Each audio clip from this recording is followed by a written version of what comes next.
by the 70 nations. It was really divided up at that time, you know. No, it was them initially. This is because his 3 children, this was before. But when you had the dispersion, each one had another location. So he says, the Maharal says that, like we find that Mitzrayim is called Chamorim. Chamorim, right? Basar has a lengthy discussion of this in the verse Hashem. So he says the word Chamor comes from the word Chomer. He says of all the 70 nations, the one has the least relevance to spirituality is Egypt. And that's why you find witchcraft there, and you find incest and everything else. Because there's a lack of Kedusha, there's a vacuum, you have the other thing. So he says that every nation, based on their spiritual makeup, that's the location in the world. The location has relevance to exactly what their spiritual makeup is. So Mitzrayim being that's the location. And each nation is in its location because for it to function within its own spiritual habitat, that's where it's put. So let's say the Chum, Africa, they're there. No. So what does it look like? It's a reflection on what they are. Seriously. No, Canaan. So Canaan is something else. Canaan is Chum. That's Chum. It's Chum. It's Chum. Sure. I'm just saying. So it's not their location. It's not. They were taken out. They were destroyed. I mean, they don't exist. I mean, today you don't have 70 nations any longer. I mean, because the 7 nations of Canaan were one of the 70 nations, right? They were one of the 70 nations. So if they were annihilated, right, then the 70 nations no longer exist. They existed, but they no longer exist as 70.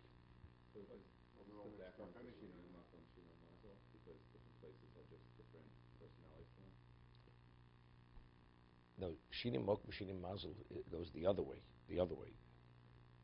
Shinim Mok means that every location is under a star. So when you go to another location, now you're under another star.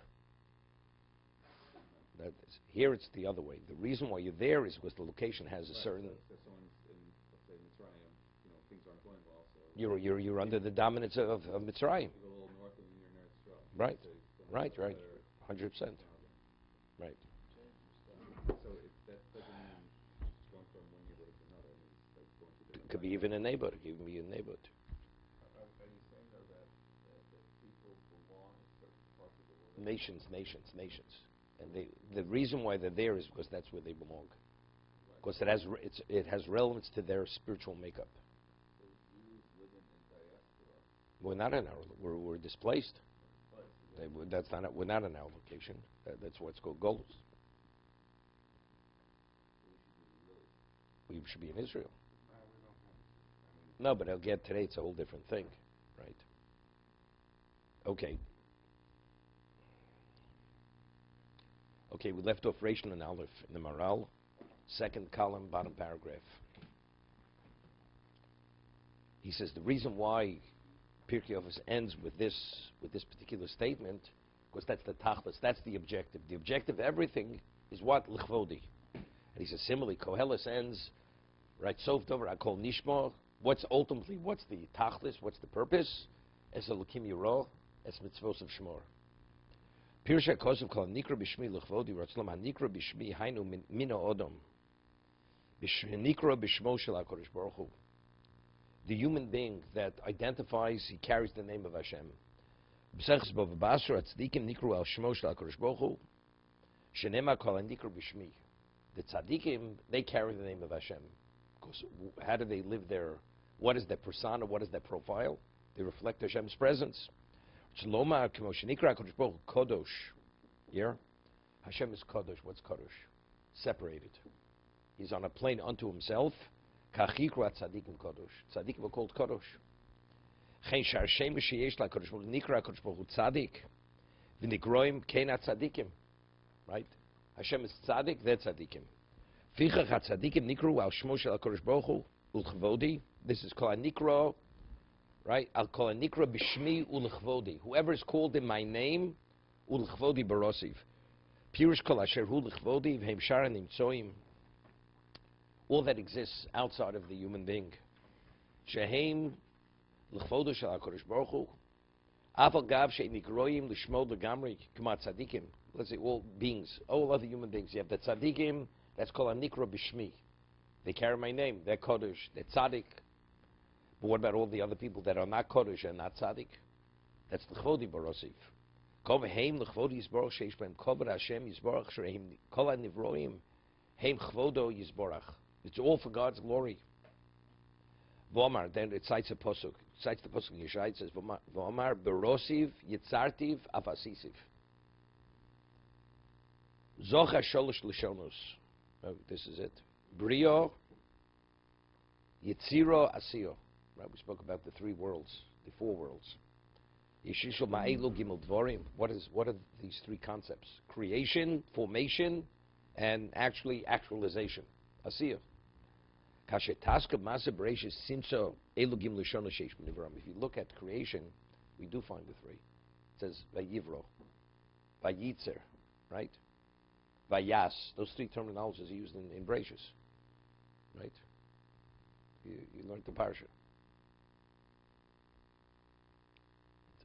It says, when it initially it says Bereshis world, then it says Vayitzer Odom, Vayitzer.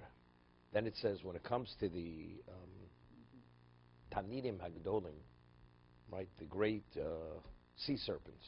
What does it say? It says Vayivras HaTanidim Hagdolim.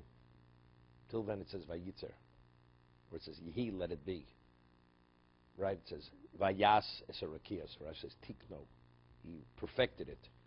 Yitzer's formation is more than just perfecting. It's taking something and developing into an entity. Vayas is an expression of perfecting. Tikno. Vayivro Sa'odom, right? Because anything that preceded him didn't exist. So regarding the human being, that was ex nihilo, didn't exist. The animal has no relevance to the person. Because the whole concept of bringing a neshama into existence, that didn't exist. So Odom is Vayivro. It's a different being which did not precede him. Although the physicality, the person is the animal, but that's not what the human being is, right? So therefore, the expression Vayivro pertains to the human being. It's the Livyoson. Evidently, whatever they represent, the regular fish are not Livyoson. It's a different dimension. Good. Creation is sort of incredible also for Hashem's glory. Yeah. Most of it seems like the ones that are giving Hashem the glory are the Jewish people. And within the Jewish people, it's really, you go down to Let's talk about it. L'chvodi barosov means there's an objective. Do you meet the objective? That's a separate discussion. I understand, but it seems like there's a lot of extra fluff. In other words, there's 7 billion people. 7.5 billion, Okay. maybe 7 3/4. Okay, The Arabs, they were creasy. You ever see? They're like worse than rats. Like, so, no, but it seems like there's 7 billion people, of which most of them have very little relevance to them. most of them are pagans. Indians are all pagans. Right. I mean, Chinese, many of them are pagans. and even within the Jewish religion, we have maybe 2 million or so, 2.5 million out of the 13, 14 That million. make the grade to some degree. To some degree. Some degree. And within that group, there's 36 lamed vav tzadikim. Right? You know what the Gemara says? There's a The pasuk. whole world is created from There's a 36 pasuk. people. There's a The pasuk that same says Tzadik Yisod Olam. Tzadik, it's a pasuk. Tzadik Yisod Olam. The Tzadik is the foundation of the world.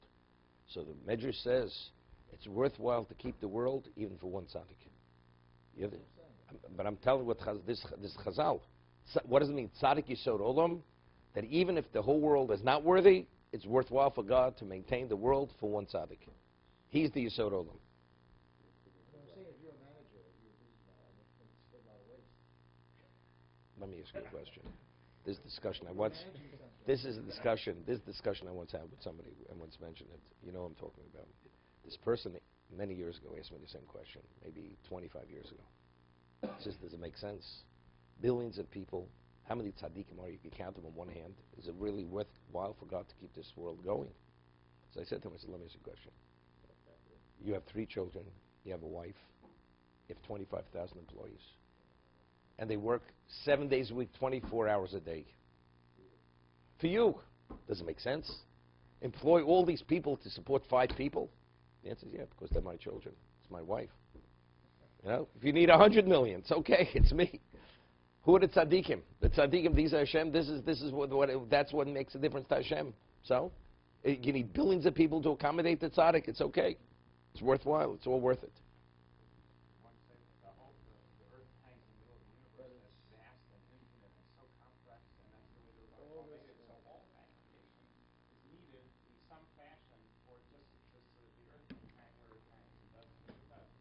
Nobody would. No. That because that you need. For the earth, you need all that. But what do you need the billions? I understand you need some. You need the choice to see that. So much extra. You wanted the truth. Factually, the vast majority of these people ultimately are going to be condemned, like it speaks at the end of time. That Klal Yisrael maintains, stays the course. That's going to ultimately be the ultimate Kiddush Hashem. You have billions and billions of people. Where are they? Here you have what's 13 million people versus 7 billion? It's less than a speck. And despite that, they were willing to die for me. And look at all these. It's the ultimate Kiddush Hashem. The more of the other, the greater is the Kiddush Hashem. No, but I'm saying, besides, but it's a greater Kiddush Hashem. This is really chvodi. Everybody has an opportunity. Everybody has an opportunity. Despite they fail, and they're going to fail. Every human being has an opportunity, but the 7 billion, they're going to fail.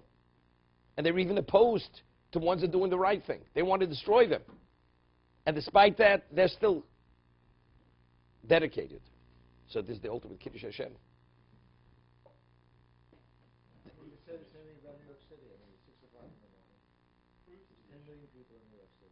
You know something? He has a very good memory. He sounds like he's quoting Rabbi Pinto. without the accent, Rabbi Pinto without the accent. The accent you got to leave here. Exactly. But,